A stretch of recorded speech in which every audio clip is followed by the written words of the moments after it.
Bon, bah, bonjour tout le monde. Merci, merci d'être présent. Moi, c'est Arthur Gandin.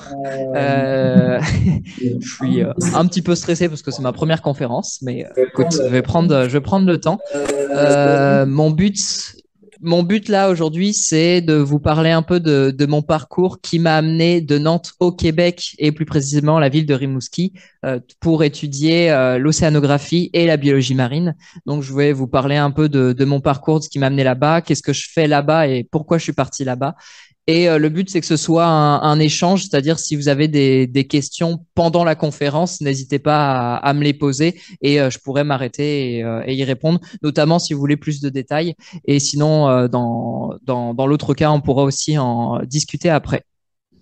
Je vais me présenter vite fait un peu mon parcours. Donc, moi, j'ai fait une licence SVT en mention biologie-écologie à l'université de Nantes, et j'étais pas mal présent du coup dans les assos de Nantes, notamment le CNEN et le Green. Donc, le Green, là, c'est une asso du coup d'écologie à Nantes, à l'université de Nantes, dont j'étais du coup au pôle sensibilisation pédagogie de sa création jusqu'en 2020. Et j'étais bénévole du coup du CNEN pendant mes 3 années aussi de licence et notamment président pendant la dernière année. Et du coup, à partir de 2000, j'ai passé trop vite. À partir de 2021, je suis parti du coup au Canada et plus précisément au Québec pour faire un DESS et une maîtrise en océanographie, ce que je fais là actuellement, à l'Université du Québec à Rimouski. D'ailleurs, c'est UQAR, je me suis trompé là-dessus. Euh, et du coup, je vais vous parler un peu de ces deux diplômes plus en détail. Donc, ce que je vais commencer un peu, c'est par vous retracer. Donc, avant de me lancer un peu là-dedans, qu'est-ce qui m'a décidé à faire notamment de la biologie marine? C'est que je fais de la plongée sous-marine depuis vraiment un bon paquet d'années.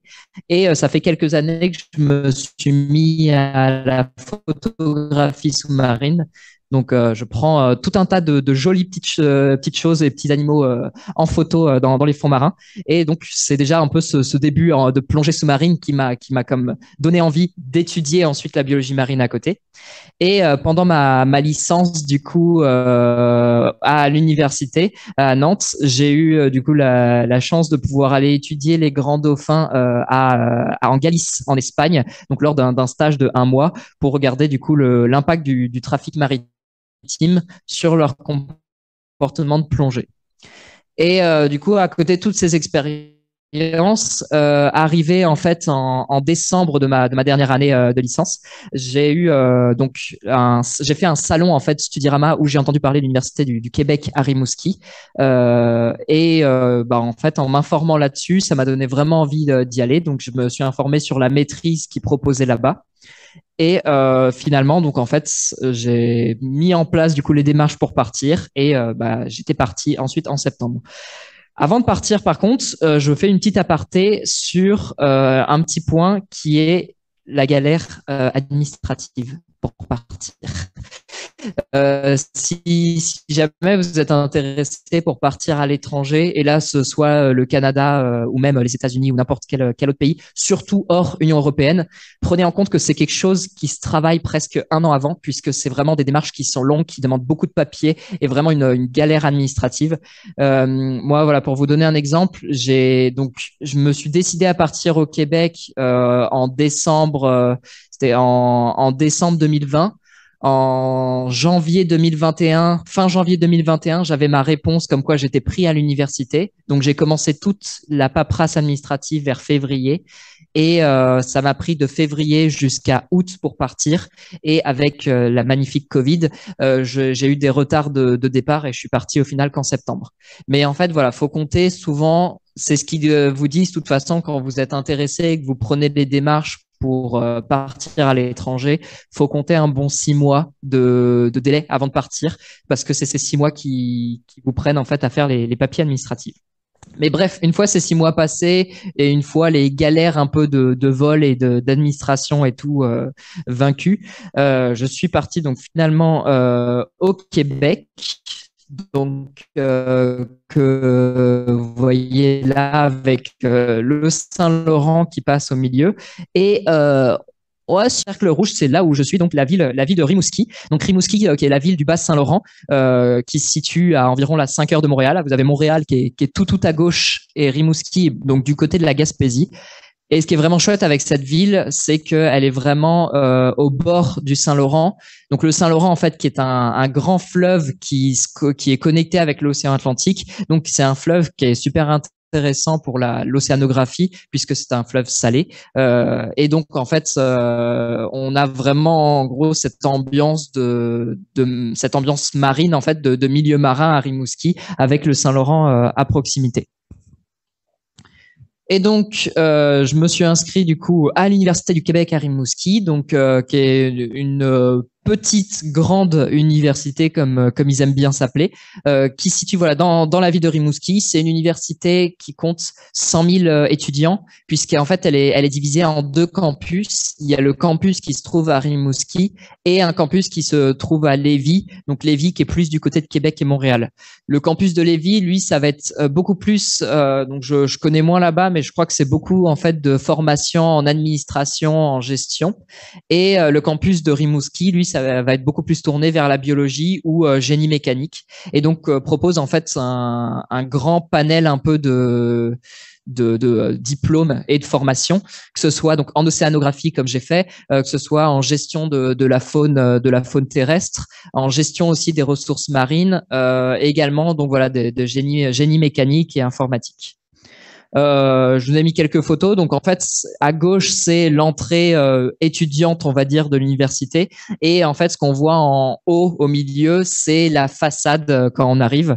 J'étais obligé de mettre un peu d'alcool en bas parce qu'en fait, l'université a un bar universitaire et un bar auquel on passe beaucoup trop de temps.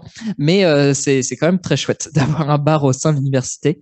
Et en fait, c'est dans le campus de l'université, vous avez ce qu'on voit à droite là, des résidences étudiantes, donc qui permettent du coup, quand tu es étudiant étranger, c'est pas forcément facile de trouver un logement tout de suite sur place, donc c'est chouette d'avoir au moins des résidences. Et c'est en fait une demande qui peut se faire à partir du moment où vous êtes inscrit à l'université. Vous pouvez tout de suite faire la demande et ça se fait plutôt facilement quand il y a de la place en tout cas.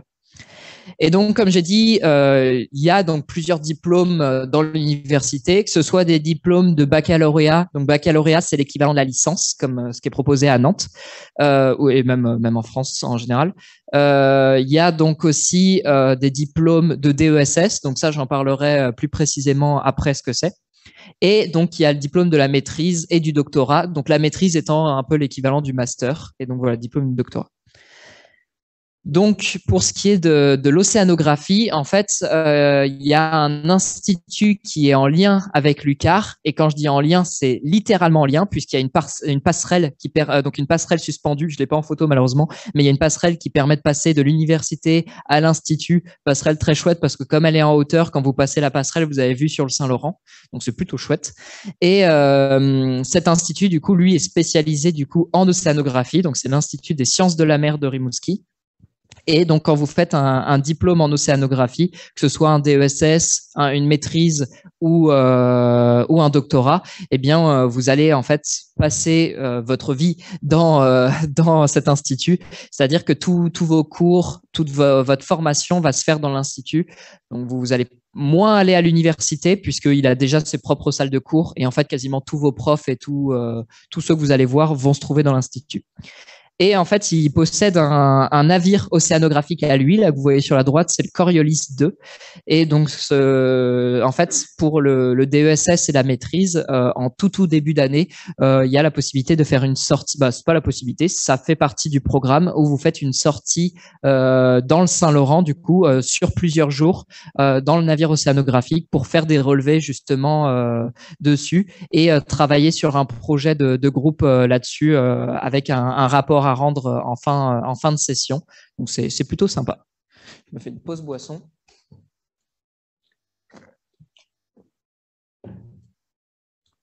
Donc, justement, étudier l'océanographie. Qu'est-ce que l'océanographie? Alors, je mets des images qui donnent très envie, mais c'est pas que ça l'océanographie. Mais souvent, effectivement, en tout cas pour beaucoup qui veulent étudier l'océanographie et notamment la biologie marine, c'est un peu notre but ultime, c'est de suivre ces magnifiques cétacés et de pouvoir un peu les étudier. Mais l'océanographie, c'est vraiment beaucoup plus large que ça, et notamment ça touche pas que à la biologie, ça touche vraiment aux domaines différents, que ce soit la biologie, la physique, la géologie et la chimie. Et donc, en fait, en soi, c'est tout simplement étudier l'océan par différents aspects. Et j'avais pris dans une citation que j'aimais bien, c'est que voilà, pour le géologue, l'océan, c'est un contenant en relief, au relief en évolution. Pour le physicien, c'est plutôt un contenu en perpétuel mouvement. Pour le chimiste, c'est une solution complexe et dynamique. Et pour le biologie, c'est une scène où évoluent des acteurs. Donc, l'océanographie peut être étudiée par plein d'aspects. Il y a plein de façons de l'étudier pour que ça nous plaise. Et justement, j'avais envie un peu de vous retracer justement ces quatre domaines, en commençant par la biologie. Donc, étudier la biologie là-bas au Québec, notamment à Rimouski, ça va être donc justement des missions océanographiques, donc sur le navire que je vous ai présenté plus tôt, donc avec justement du recensement d'espèces, des traits par traits de chalut justement pour un peu venir capturer des espèces et voir justement la diversité qui va y avoir dedans. Donc, ce qu'on voit, alors c'est des petites photos que j'ai mis, mais avec justement des crevettes nordiques à droite et un poisson alligator à gauche. Alors qu'il porte pas du tout son nom, hein, c'est complètement inoffensif, et c'est juste parce qu'il a les mêmes pics qu'un alligator. Mais c'est également en fait des sorties sur le littoral, donc c'est ce que vous avez à gauche. Donc en fait, on a mis donc c'est des sortes de filets qui viennent piéger justement les poissons dans le cours d'eau, et comme ça on va regarder justement la diversité également des poissons qu'on va avoir dans le littoral. Donc ça va être tout ça, et donc je vous ai mis en fait des domaines d'études qui sont du coup des domaines d'études de chercheurs et de professeurs qui sont à cet institut de la mer de Rimouski. Donc, il y en a qui travaillent justement sur l'écophysiologie des poissons et invertébrés. J'en présenterai, mais par exemple, c'est mon cas. Moi, je suis dans ce domaine-là avec mon professeur. Il y en a qui travaillent plus sur l'écologie benthique. Donc, justement, eux, ils vont faire plus qu'on voit à gauche avec donc des relevés, notamment aussi en littoral. L'écologie halieutique et l'aquaculture, ça c'est deux gros aspects qu'il y a au Québec, c'est-à-dire que le Canada est très très porté sur la pêche et sur l'aquaculture, donc c'est deux gros axes de recherche qui sont là-bas. Donc la plupart des projets, notamment en biologie marine, vont toucher en fait ces aspects-là. Donc ça va être soit des projets autour de poissons qui sont justement qui sont étudiés pour la pêche, ou des poissons qui sont étudiés pour l'aquaculture. Et il y a également aussi tout ce qui touche le phytoplancton et zooplancton. Pour ce qui est de la chimie, donc la chimie, ce qui va être étudié, c'est plutôt donc tout ce qui est géochimie marine, tout ce qui est écotoxicologie, également de la biogéochimie des systèmes intertidaux et côtiers, et de la chimie environnementale. Donc en soi, en fait, ça va être donc comme on peut voir sur l'image là, en fait, ce qu'on fait, c'est des prélèvements d'eau de mer qu'on va venir étudier après pour étudier la matière particulière en suspension. On va également étudier les taux d'oxygène dans l'eau. Donc voilà, on va regarder tout ça. On va regarder la chlorophylle A aussi. Donc tout ça va permettre un peu d'étudier justement la chimie dans le Saint-Laurent et dans les milieux littoraux. Et justement, comme je dis, la chlorophylle A, elle va être liée, par exemple, au phytoplancton et en biologie. Donc, c'est un aspect plutôt chouette là-bas à l'ISMER, c'est que vous serez jamais en fait dans un seul domaine en excluant les autres. C'est-à-dire que même si votre domaine, par exemple, c'est la biologie, vous allez forcément toucher à un peu de chimie, un peu de physique ou un peu de géologie. Et justement, donc si on regarde la géologie, donc ce qui est fait là-bas à l'ISMER, donc il y a tout ce qui est géochimie marine, paléocéanographie, palynologie marine et les études des paléo-environnements marins et beaucoup de sédimentologie. Et justement, à gauche là, ce qu'il y a, c'est donc comme des quadras du coup pour faire pour faire des prélèvements de sédiments. Et justement, dans ces sédiments, on va regarder à la fois la composition des sédiments et la composition en organismes pour pouvoir justement regarder regarder si on a une diversité d'organismes différents en fonction du type de sédiment. Donc, à chaque fois, on va avoir justement un entremêlement de matières, notamment entre la biologie, la géologie, la chimie et la physique. Et également, ce qu'on a pu faire là sur le terrain, donc sur le littoral, c'est des carottes sédimentaires pour justement aussi étudier voilà le sédiment et regarder justement plutôt donc le paléo-environnement. Et enfin, donc le dernier domaine étudié à l'ISMER, c'est la physique. Donc la physique, ça va être beaucoup donc de l'océanographie physique côtière, de modélisation de l'océan, donc que ce soit par le Saint-Laurent ou de l'océan Atlantique. Il y a donc ça c'est une branche assez nouvelle puisque elle s'est créée en fait à mon arrivée là, donc il y a un an, donc avec l'acoustique marine. Elle s'est créée en fait avec l'installation d'une station d'études acoustiques dans le Saint-Laurent pour étudier en fait le paysage sonore dans le Saint-Laurent et voir notamment l'impact du trafic maritime sur les cétacés qui sont très présents dans le Saint-Laurent à plusieurs périodes et voir justement le bruit ambiant qui était généré dans le Saint-Laurent et l'impact sur ces cétacés. Et il y a aussi en fait toute une équipe de l'ISMER qui travaille dans l'Arctique et qui va venir du coup regarder les interactions entre les vagues et les banquises et regarder les environnements polaires. Donc ils vont faire des sorties justement dans les îles arctiques ou jusqu'au Groenland du coup pour venir étudier ça. Nous, ce qu'on a fait là dans notre sortie, donc c'était surtout en fait donc que ce soit sur le navire océanographique ou sur le littoral, ça va être du suivi de la température et de la salinité de l'eau pour pouvoir justement étudier ça. Également des images de drones et donc on va pouvoir regarder tout ça et faire des corrélations avec justement nos données de biologie et de géologie.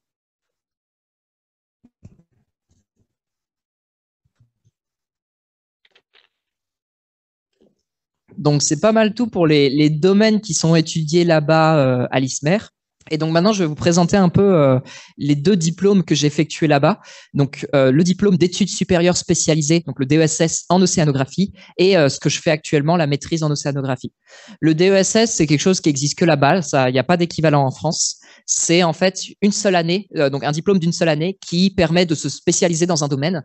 Et il y a plusieurs choix après ce diplôme. C'est soit après s'être spécialisé, on veut rentrer dans le monde du travail et donc être pris ensuite dans des entreprises ou des laboratoires qui travaillent dans le domaine où on a fait ce diplôme. Soit on veut embarquer sur une maîtrise parce qu'il y a un lien qui se fait entre ce diplôme et la maîtrise en océanographie. Soit, et là c'est un peu plus vague dépendant des universités en France. Mais si jamais vous faites ce diplôme au Québec et que vous revenez en France après, il y a certaines universités qui peuvent le compter comme une première année de master. Donc, il y a certaines universités, en fonction des crédits, qui peuvent potentiellement vous prendre en deuxième année de master, peut-être en vous demandant de récupérer certains crédits parce que ça va être surtout les équivalences de crédits et de cours. Mais de ce qu'on m'avait dit, c'est qu'apparemment, il y a des ponts qui peuvent se faire. Mais je pense que là, ça va être très dépendant des universités et certaines vont peut-être tout simplement vous dire que c'est mieux pour vous de reprendre depuis une première année de master. Mais en tout cas, c'est une année qui est super enrichissante. En fait, vous faites les mêmes cours que pour une maîtrise en océanographie. Donc, vous êtes avec en gros, le groupe d'études, le groupe d'étudiants, vous êtes mélangé avec ceux qui font une maîtrise en océanographie. Et donc, vous avez, comme j'en parlais plus tôt, une sortie du coup océanographique. Donc, nous, en fait, on a eu une sortie d'une seule journée sur le navire océanographique et on a eu ensuite une semaine de terrain sur le littoral, du coup, donc dans un parc naturel qui est à côté de Rimouski, qui est le parc du Vic. Ça change en fonction des années parce que pour vous dire, par exemple, cette année, il n'y a pas eu de sortie sur le littoral, mais par contre, ils ont fait une sortie de 3 jours sur le navire. Donc voilà, ça change en fait en fonction des années.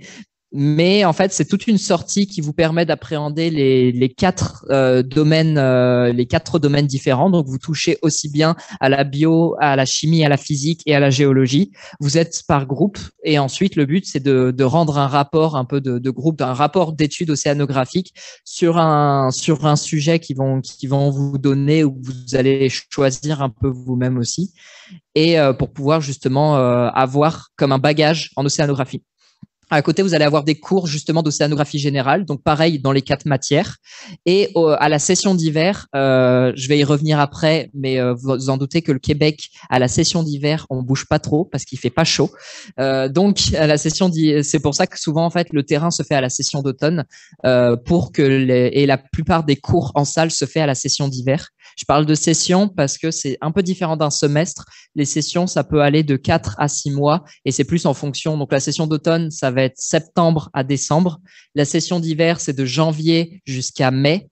Et ensuite, il y a une session d'été qui, elle, va être de fin mai jusqu'à août. Et donc voilà, donc dans la session d'hiver, là, vous allez plus faire des cours généraux. Donc ça va être des cours de stats, des cours généraux justement en halieutique ou aquaculture. Et à la fin de ce diplôme de DESS, vous allez avoir un stage à effectuer. Et donc ce stage, en fait, c'est tout comme un master, ça vous permet d'avoir donc de l'expérience dans d'autres endroits que à l'institut de recherche en lui-même. Mais surtout aussi, ça vous permet de faire un stage avec un professeur et d'espérer trouver du coup un projet de recherche pour la maîtrise. Parce que justement, la maîtrise en océanographie à l'ISMER est légèrement, en fait, un gros point de différence avec le master en France, c'est le projet de recherche. C'est-à-dire que la maîtrise en océanographie, tout comme le master, c'est sur 2 ans.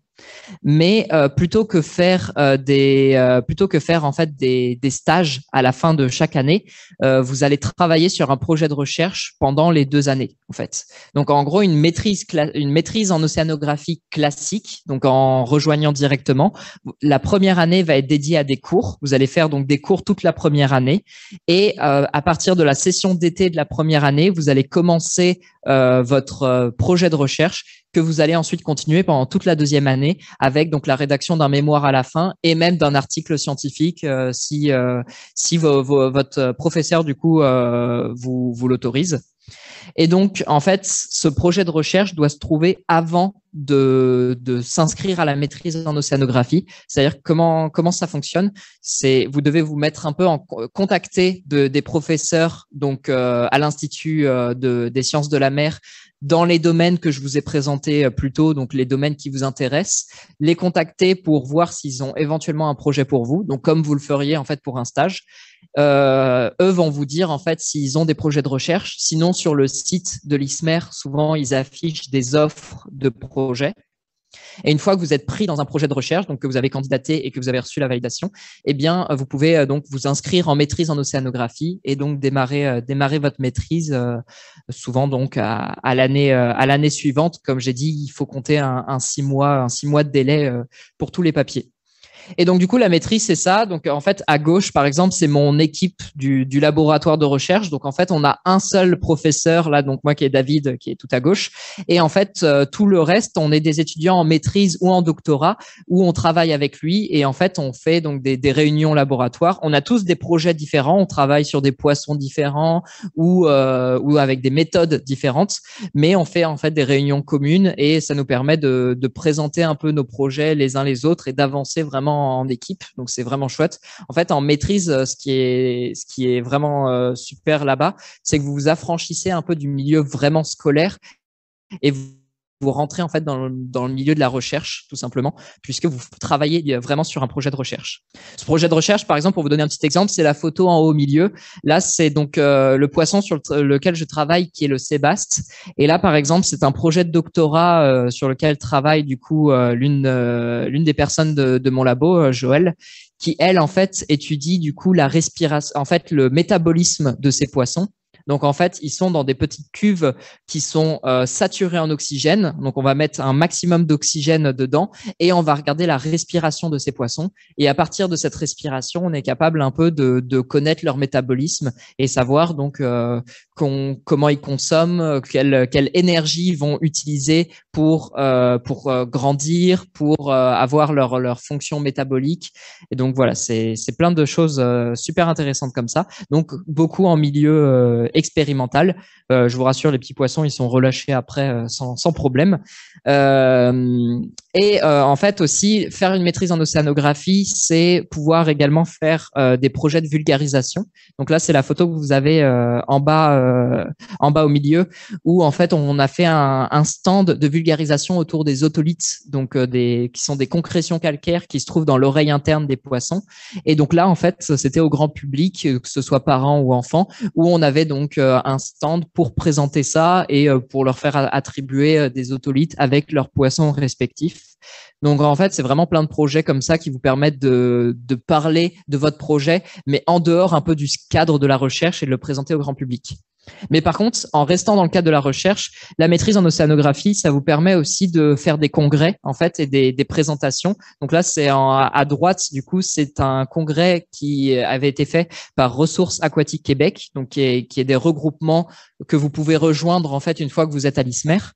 Et ce regroupement-là, en fait, font chaque année une réunion annuelle dans la ville de Québec où chaque membre en fait de la réunion peut venir présenter son projet, que ce soit pour des présentations de 3 minutes. Moi, c'est ce que j'avais fait parce que j'étais au tout début de mon projet. Donc, c'est juste en 3 minutes expliquer ce qu'on fait et ce qu'on va faire. Mais ça peut être des présentations de 10 minutes pour présenter tous les résultats quand on est en cours de projet. Et donc, c'est plein d'opportunités comme ça, plutôt chouettes. Et justement, pour vous présenter, pour vous donner un exemple, je vais vous donner un peu l'exemple de mon projet de maîtrise. Juste voir avant. Hop. Donc, pour vous donner un exemple, ça, c'est mon projet de maîtrise que je fais en ce moment, donc qui porte sur l'utilisation de la chimie de l'otolithe, donc je rappelle la petite pierre dans l'oreille interne, qui est pour la caractérisation du régime alimentaire du sébaste. Donc en fait, le sébaste, c'est un poisson rouge des fonds marins que l'on trouve dans le Saint-Laurent, notamment dans le golfe du Saint-Laurent. Et ce poisson est en fait a presque disparu à cause de la pêche. Il y a eu donc un moratoire qui a été fait du coup pour empêcher justement une pêche trop intensive de ce poisson. Or, en fait, il y a quelques années, en faisant quelques recensements, en faisant des recensements d'espèces, ils se sont rendus compte que ce poisson avait le communauté de ce poisson avait augmenté de manière considérable, avait comme quadruplé par rapport à des années précédentes. Et donc, ils cherchent à savoir pourquoi. Est-ce que c'est lié justement au réchauffement climatique, mais pourquoi ce poisson augmente? Et donc, il y a beaucoup de recherches qui sont faites sur ce poisson. Et notamment, en fait, un outil de recherche qui est de plus en plus développé, c'est l'otolithe, justement. Donc, comme j'ai dit, là, cette concrétion calcaire, en fait, a deux grandes fonctions. C'est que ça agit un peu comme les cernes des arbres, c'est-à-dire qu'en comptant les cernes sur l'otolithe, on peut connaître l'âge du poisson. Et ça fait office un peu de boîte noire d'avion, c'est-à-dire qu'en regardant la chimie entre chaque cerne, eh bien, on peut connaître toute la vie du poisson, c'est-à-dire dans quelle température d'eau il a vécu, de quoi il s'est nourri, est-ce qu'il a subi des stress au cours de sa vie. Et donc, c'est super intéressant. Et donc, moi, mon projet, en fait, avec mon professeur, on veut regarder plus particulièrement le régime alimentaire.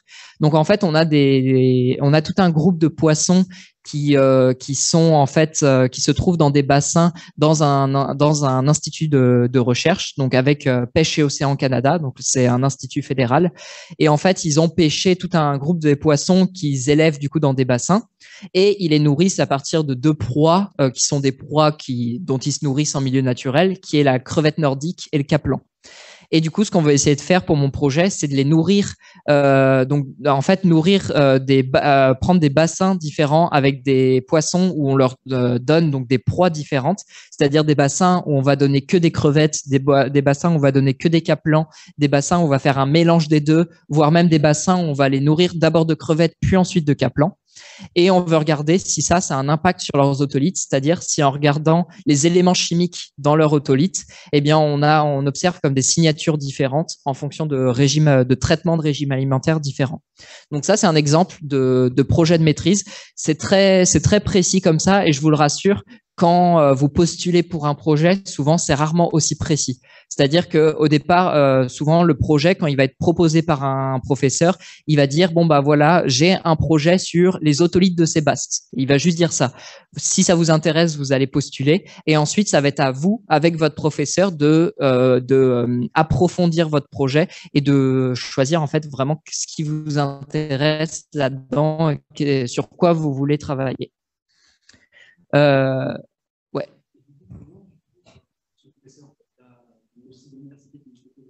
Ouais, c'est ça. En gros, le professeur, oui, la question c'était comment je le trouve, bah, comment en fait on les trouve du coup ces professeurs, comment on les contacte, etc.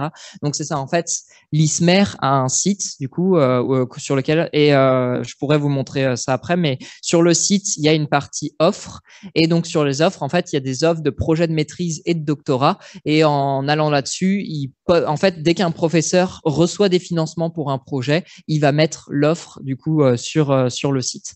Mais sinon c'est possible également de les contacter. C'est-à-dire sur le site de l'ISMER, vous avez un onglet équipe et en fait, il vous montre tous les professeurs et chercheurs de l'ISMER avec leurs contacts. Et quelque chose en fait qui peut se faire, c'est de les contacter directement par mail pour savoir si eux ils ont des projets en cours ou s'ils seraient intéressés par les projets. Donc voilà, donc c'est un exemple de projet. Et donc à côté de mon projet, je fais donc une partie vulgarisation. Je vais en reparler après. Juste pour faire une petite aparté justement sur les otolithes et montrer un peu ce que ça donne la recherche là-dessus. Donc par exemple, en fait, pour ma première session, ma session d'automne, donc là ça c'était vers début décembre. Pour début décembre, je suis parti en fait plus dans le nord du Québec à Chicoutimi. Donc c'est au niveau du fjord du Saguenay pour ceux qui connaissent ces environs. Et en fait, là-bas, ils font donc de l'étude d'autolithes. Et donc, en fait, là-bas, ce que j'ai fait, c'est que j'ai emmené donc les otolithes avec moi. Donc, c'est ce qu'on voit à droite. Ça, c'est une des otolithes que l'on coule dans de la résine. Cette résine, on va venir la découper pour faire des tranches d'autolithes. Et ces tranches d'autolithes, on va les observer à la loupe, donc à la loupe microscopique et venir faire donc des analyses chimiques dessus. Donc, comme on voit sur les ordinateurs où on fait en fait des transects dessus. Et donc oui, en fait, à côté de ça, il y a donc toute une partie vulgarisation. Et en fait, il y a plusieurs regroupements qui vous proposent en fait de faire partie d'événements de vulgarisation. Et là, notamment, c'est l'ACFAS. Donc l'ACFAS serait un peu l'équivalent de l'AFNOS d'ailleurs ici en France. En fait, propose justement plusieurs ateliers de formation, de regroupement. Et notamment, il y a un atelier qui s'appelle le Vulgarisaton, où en fait, vous choisissez un projet de vulgarisation que vous allez mener pendant une année, souvent qui est lié avec votre projet de recherche. Vous choisissez un format dans lequel vous voulez mener à bien ce projet. Et en fait, pendant une année, vous allez travailler sur ce projet avec le but de le présenter à la fin. Moi, par exemple, j'ai choisi le format blog. Donc, en fait, je suis en cours là de créer un blog qui s'intitule Pierre d'oreille et donc qui a pour but de sensibiliser, de vulgariser plutôt autour justement des otolithes et de la recherche sur les otolithes, tout en et aussi en ayant tout un aspect de mon parcours via un personnage là que j'ai appelé William. Et donc, en fait, en suivant ce personnage-là, donc montrer un peu mon quotidien de jeune chercheur et montrer son parcours. Donc, c'est plein d'exemples comme ça. Et je montre un exemple d'une amie qui a fait une BD de vulgarisation sur les otolithes et qui est vraiment superbe, qui résume très, très, très bien ça. Bon, vous n'allez pas trop pouvoir. Ah si, on peut lire comme ça. Mais si jamais ça vous intéresse, je pourrais vous l'envoyer. Et voilà, ça par exemple, c'est un exemple que elle a fait par elle-même là de projet de vulgarisation autour justement de son projet à elle pour montrer un peu les utilités des otolithes. Bon, j'ai pas mal fini mes explications et je me suis dit, on est dans une asso, je fais une conférence avec le CNEN, donc faut bien que je vous montre quelques photos, surtout pour vous donner envie avec le Québec. Donc pour finir un peu et avant de passer aux questions, je vais vous montrer quelques photos du Québec pour vous donner envie. Donc déjà, de toute façon, quand on vient au Québec, il y a quelque chose qu'on commence à prendre en photo et qu'on s'arrête plus après, c'est les couchers de soleil parce que à chaque fois, ils sont toujours aussi beaux, que ce soit au-dessus de l'estran, que ce soit par plusieurs couleurs, que ce soit par temps d'hiver aussi. Hop là, je les passe trop vite. Donc, que ce soit voilà avec l'hiver, il y a vraiment des couchers de soleil magnifiques. Et là, je suis toujours là à Rimouski, à peut-être 30 minutes de chez moi, à peine.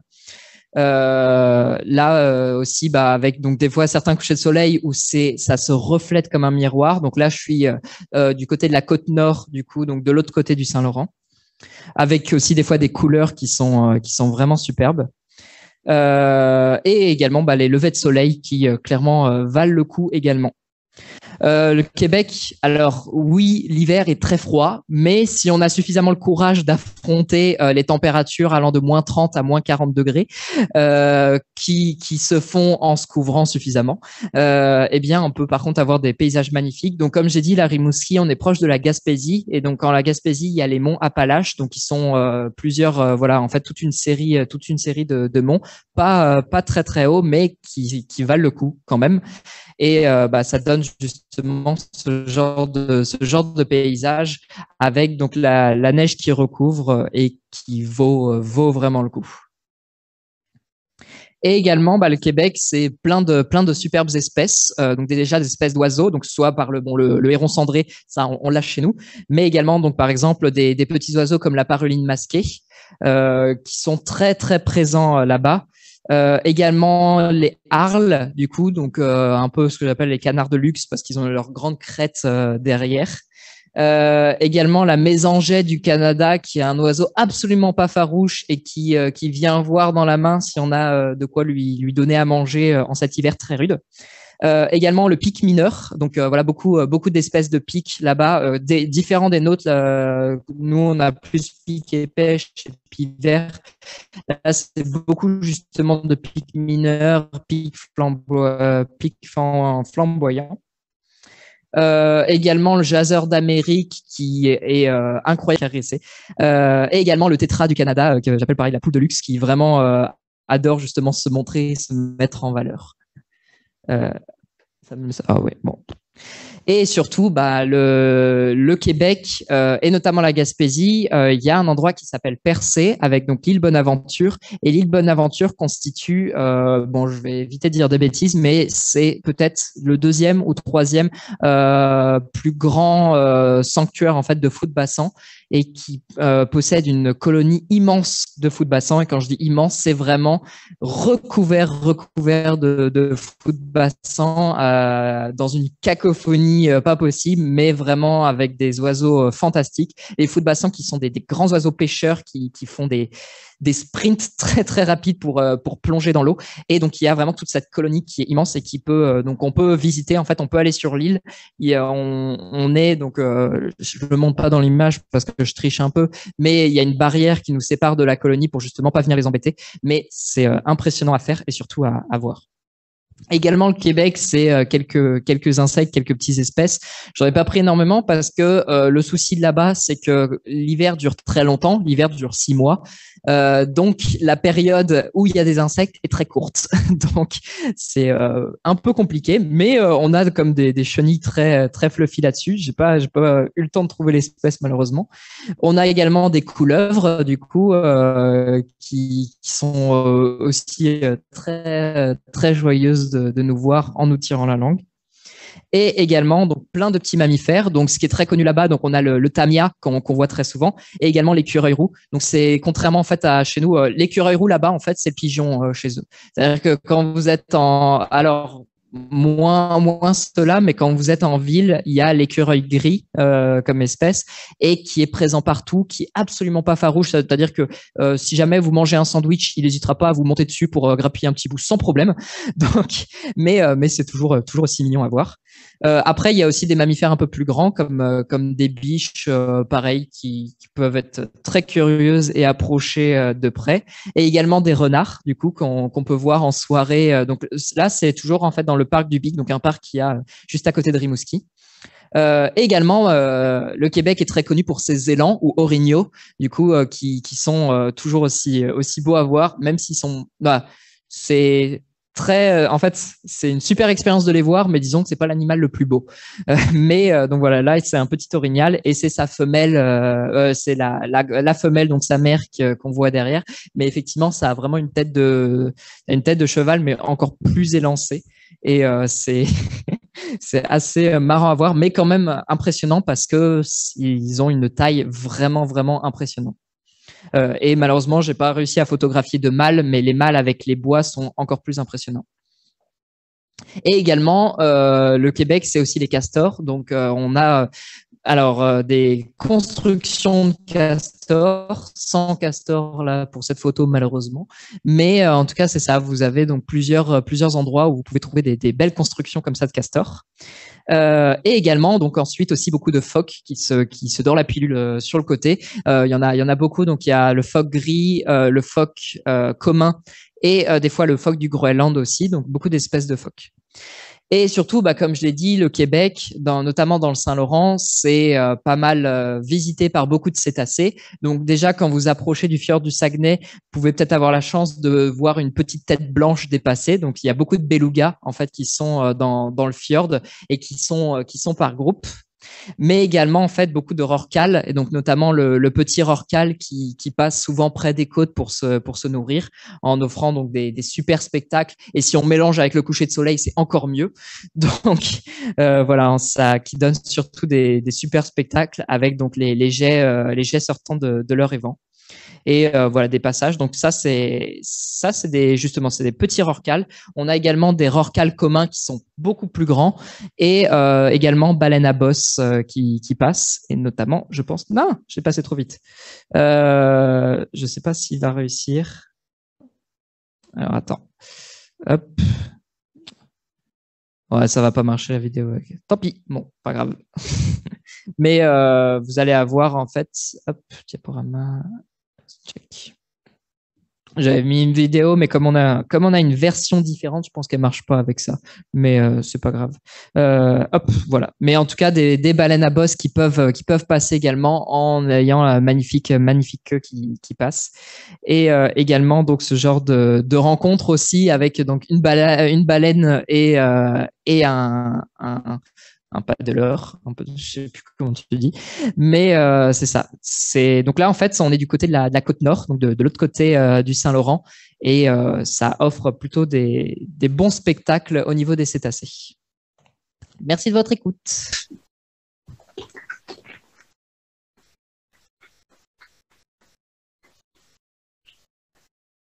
Donc n'hésitez pas si vous avez des questions. Je vais les mettre pour le Zoom, mais en gros, la question, justement, c'est par rapport au délai. Et toi, c'était une question précise, là, ou toi, c'est jusqu'au 15, c'est ça? Au 15 janvier, du coup? Ouais. Pour moi, oui, parce que comme je t'ai dit, là, en fait, toi, tu es dans la période où moi, j'avais fait mes démarches aussi. Donc, pour moi, en fait, en janvier, tu as une bonne période. En fait, ils font exprès de mettre jusqu'au 15 janvier pour que tu aies le délai de faire les papiers après. En fait, les 6 mois de délai, ça va venir après ton inscription. Donc, en fait, ton inscription c'est la première étape, mais ça, les délais, normalement, souvent, c'est des délais, c'est une semaine, 2 semaines. En fait, c'est dépendant de l'université à quel point elle va répondre vite. Ah oui, à quel point donc elle va répondre rapidement. Mais souvent, ça c'est jouable. Mais du coup, ils font exprès de demander très tôt pour les inscriptions, pour que tu aies le temps de faire tes papiers après. Donc moi, par exemple, pour m'inscrire là-bas, c'était pareil. J'avais jusqu'à je crois fin janvier, mi-janvier, fin janvier pour m'inscrire. Et ensuite, une fois que tu es inscrit, là, tu as toute la démarche de papier administratif. Alors non, la démarche, c'est la même. En gros, ce qui est différent, c'est le diplôme. Mais la démarche, c'est exactement la même. C'est-à-dire que tu t'inscris à l'université. Donc, c'est juste qu'en fait, tu vas t'inscrire à l'université soit en DESS, soit en maîtrise. Mais en fait, en gros, l'université souvent conseille le DESS pour les étudiants étrangers, puisque la difficulté de la maîtrise, comme j'ai dit, là, il faut trouver un projet de recherche avec un professeur. Sauf que discuter avec des professeurs qui se trouvent à l'autre bout avec 6 heures de décalage, c'est pas forcément évident. Et moi, au départ, j'ai cherché pour la maîtrise, et en fait, j'ai eu soit des professeurs qui me disaient que tout simplement, ils n'avaient pas de projet, soit des professeurs qui, en fait, sont en attente de financement pour des projets. Sauf que les financements, là-bas, ils les reçoivent en avril. Et en avril, c'est trop short pour nous. Donc, souvent, ce qu'ils proposent, c'est de faire un DESS. Comme ça, tu arrives sur place. Parce qu'un DESS, tu n'as pas besoin de projet. Un DESS, tu appliques pour le DESS, tu es pris en fonction de tes résultats. DESS, souvent, ils demandent un minimum 12 de moyenne pour postuler. Donc, tu es pris en fonction de tes résultats et de ton dossier. Et ensuite, une fois que tu es pris, tu as juste à faire la démarche. Mais la démarche est la même. parce qu'en fait, les papiers administratifs, donc le certificat d'acceptation au Québec, c'est le premier truc que tu demandes. Et ensuite, une fois que tu le reçois, c'est le permis d'études, donc le visa. Ça va être la même, peu importe ton diplôme. Donc voilà. Alors, en fait, l'échange, c'est encore un truc différent. L'échange, c'est un programme BCI, du coup, c'est le programme BCI. Et là, comme c'est un programme d'échange entre les deux, tu as l'aide de ce programme. Donc, je pense que ça va encore plus rapidement avec ce programme parce que je pense que tu as moins de papiers à faire, du coup, avec ce programme. Je pense que c'est quand même pas mal à faire. Mais sinon, en fait, le DESS, c'est la maîtrise, c'est pareil. En fait, comment dire, même si le DESS ne compte pas en France, du coup, c'est pour ça que tu n'as pas d'échange. Là-bas, c'est un diplôme. Donc, mais en fait, là-bas, tu dis juste que tu es en études en DESS. Je sais pas si je suis clair. Non, c'est ça. En fait, moi, j'ai pas fait d'échange. C'est-à-dire que je me suis inscrit directement à l'université là-bas. En fait, tout comme imaginons, à la fin de ta licence, tu veux aller à l'université de Brest, par exemple, tu vas t'inscrire à l'université de Brest. Ben, moi, j'ai fait pareil, mais en m'inscrivant à l'université du Québec à Rimouski. Mais les inscriptions se font beaucoup, beaucoup plus tôt qu'en France parce que tu dois prendre tous les délais de papier. Donc ça, c'est si tu veux t'inscrire. En échange, comme tu dis, en fait, en échange, c'est un accord entre les deux universités, donc tu dois faire les papiers auprès des deux universités. Moi, en fait, j'avais plus rien à demander à Nantes. En soi, je me suis juste inscrit à l'université du Québec, à Rimouski. Ouais, c'est vrai que tu fais bien de me demander. J'en ai pas parlé d'ailleurs. C'est quelque chose qui est vraiment à prendre en compte. Les frais de scolarité là-bas sont beaucoup plus chers que. Pour vous donner un équivalent, donc le DESS, DESS et maîtrise, souvent c'est les mêmes frais. C'est 1 700 $ la session. Donc vous faites x3. Donc on est à du 5 000, 6 000 $ l'année. Donc ça, c'est le DESS. Le DESS, c'est cher. Et moi, honnêtement, par exemple, j'ai fait un prêt d'études, du coup, pour payer là-bas. Par contre, la maîtrise, tu as une bourse. La maîtrise, en fait, tu as une bourse, tu es payé, en fait, pour ta. En fait, comme là-bas, ils veulent éviter que tu taffes à côté de ta maîtrise. Pour avoir des sous et tout, et à la place que tu cherches un boulot, je sais pas moi, dans un job alimentaire dans un supermarché et tout, et ils font le choix de te payer pour que tu puisses te focus dans tes études, sachant que c'est je vais donner mon exemple, mais moi je suis payé 1 500 par mois, donc c'est vraiment bien, c'est vraiment vraiment bien.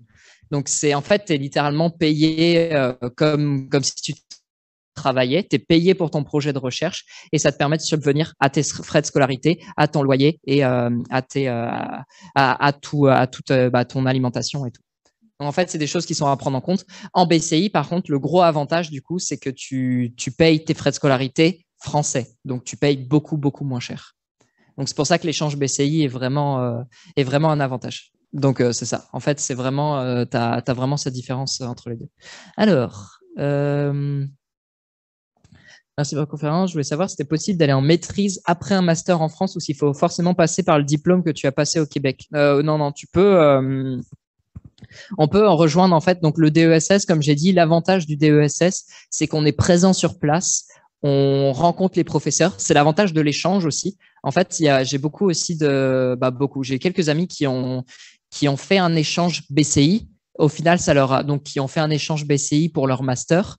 En fait, ils sont venus du coup une session, voire une année complète au Québec pour leur échange. Et en fait, comme ça leur plaît beaucoup, ils finissent leur master en France et s'ils ont l'opportunité, ils viendraient au Québec après. Donc en fait, le but que ce soit l'échange BCI ou le DESS, c'est d'être présent sur place, de rencontrer les professeurs. Et si jamais il y a un professeur avec qui tu t'entends bien et avec qui tu as des idées de projet, ensuite de passer avec lui sur une maîtrise. Mais ça peut se faire. On peut très bien faire un master en France et refaire une maîtrise. Tout comme on peut faire plusieurs masters en France, on peut faire un master en France et une maîtrise au Québec. L'avantage que ça a, c'est que la maîtrise au Québec est beaucoup plus proche du doctorat que n'est un master en France, puisqu'on fait comme un petit projet de recherche. En fait, la maîtrise au Québec, c'est presque un mini doctorat en fait, parce qu'on travaille sur un projet de recherche déjà. Non, bah là, donc moi, ça fait, c'est vrai que j'avais pas dit là, mais ça fait donc 1 an et demi que je suis au Québec. J'y retourne dans pas longtemps, c'est-à-dire demain. Euh, et donc j'y reste encore du coup 1 an et demi facilement. Donc j'espère avoir l'opportunité. C'est juste que c'est pas les mêmes températures d'eau. Le Saint-Laurent est clairement beaucoup plus froid. Donc là-bas, en fait, ils plongent obligatoirement en étanche et faut passer comme des certifications en fait pour valider ton niveau. Parce que moi, techniquement, mon niveau est reconnu à l'international. Là, ma carte de plongeur est reconnue à l'international. Mais au niveau de mes qualifications, comme mes qualifications, je les ai passées en France et qu'au Québec, c'est pas forcément les mêmes, ils peuvent me demander de faire comme une plongée de vérification pour voir que je suis bien à l'aise et ensuite je pourrais plonger. Le souci, c'est que ça encore, bah, c'est des coûts. C'est facilement les plongées, de ce que j'avais vu, pour passer toutes les qualifications, etc., faut compter 300-400 $ la plongée. Donc, ouais, c'est pour ça que t'en fais pas énormément. Mais j'aimerais plonger là-bas parce qu'il y a des très bons endroits. Il y a des endroits où on peut plonger avec des phoques. Il y a là du côté de Percé, là où il y a les fous de bassin, on peut également plonger de ce côté-là. Et il y a beaucoup de phoques qui viennent et qui viennent même jouer avec les plongeurs. Plonger avec les baleines, c'est plus compliqué parce qu'elles sont souvent beaucoup plus éloignées et de ce côté et aussi du côté où elles sont, il fait beaucoup plus froid, mais ça peut se faire aussi. Donc j'aimerais. Je suis niveau 2 en plongée. Donc je suis plongeur autonome du coup. Ouais. Et c'est ça. Et en fait, eux, donc si tu connais un peu les certifications plongée, un peu. Bah en gros, en fait, nous, la fédération, c'est une fédération française de plongée. Et sinon, tu as les certifications PADI. Donc PADI, en fait, c'est la plongée à l'international. Et PADI, en fait, c'est ce que tu passes quand tu veux faire de la plongée de tourisme, par exemple. Et en fait, là-bas, c'est beaucoup de centres PADI, du coup. Donc en fait, ils reconnaissent ton niveau, mais le N2, en fait, ça vaut.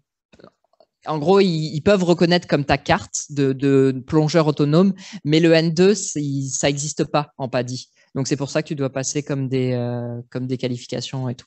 Mais c'est ça, moi, j'ai l'équivalent de plongeur autonome, donc je peux plonger en autonomie jusqu'à 20 mètres et plonger accompagné jusqu'à 40 mètres. Puis, si la maîtrise au Québec, ça oriente beaucoup plus vers la recherche qu'un master en France qui est plus professionnalisant. Bah, pour moi, effectivement, quand tu fais une maîtrise là-bas, faut savoir que là-bas déjà, ils sont très très peu à faire des études supérieures. Parce que tu vois, justement, la maîtrise, comme c'est un projet sur lequel tu postules, ça veut dire il y a une place par projet. Donc en fait, au total, à faire la maîtrise, on est une vingtaine, trentaine. Bon, ça fait quand même l'équivalent d'une classe de master, quoi. Mais c'est beaucoup plus proche de la recherche parce que tu fais un projet de recherche, mais tu n'es pas obligé de faire de la recherche sortie d'une maîtrise. C'est-à-dire que sortie d'une maîtrise, si tu veux faire des métiers plus techniques ou des métiers, par exemple, plus dans la conservation ou autre, ça ne t'empêche rien. Mais effectivement, je pense contrairement effectivement en fait, un master en France, si c'est plus professionnalisant, c'est que ça va dépendre de tes stages que tu fais.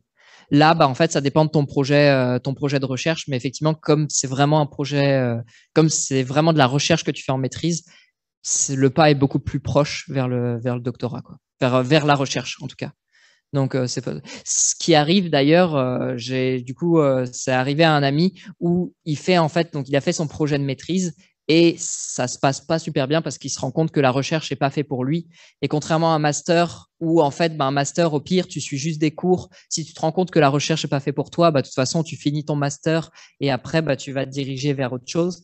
Bah c'est vrai que là, tu travailles quand même sur un projet de recherche. Le projet de recherche, tu dois le finaliser, le suivre jusqu'au bout. Donc, ouais. En fait, l'équivalent du côté professionnalisant, ce serait le DESS, en fait, là-bas. Donc, la question, c'était si, pour le DESS, on reste très général en océanographie ou si on peut se spécialiser dans l'un des domaines, donc soit biologie, physique, chimie ou géologie. Et oui, en fait, tu te spécialises, c'est-à-dire que quand tu postules pour le DESS, tu vas postuler pour le DESS en océanographie et tu vas choisir ce qui s'appelle une concentration. Et ta concentration va dépendre du domaine que tu choisis. Alors, j'en connais deux sûrs, je ne sais pas s'il y en a d'autres qui se font, mais il y a la concentration ressources marines. Donc, moi, c'est ce que j'ai fait.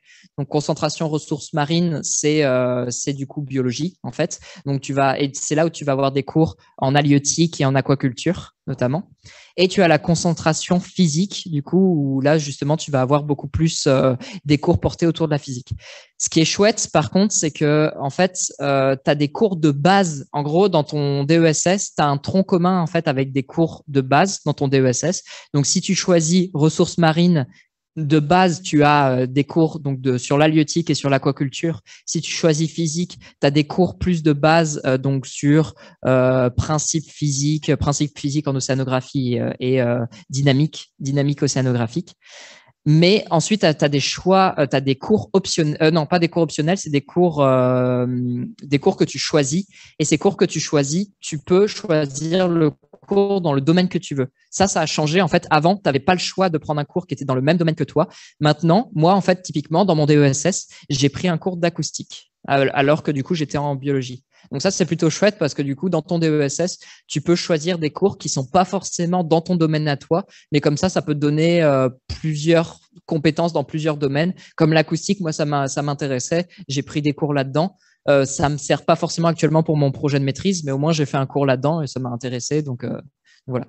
Donc tu peux vraiment avoir. En fait, tu te spécialises, mais tu peux quand même continuer à choisir en fait des cours dans des domaines, dans d'autres domaines. Et ça, c'est plutôt cool. Donc voilà. Est-ce qu'il y avait d'autres questions? Eh ben, s'il n'y en a pas d'autres, je vous remercie encore une fois pour votre écoute et je vous souhaite une bonne soirée.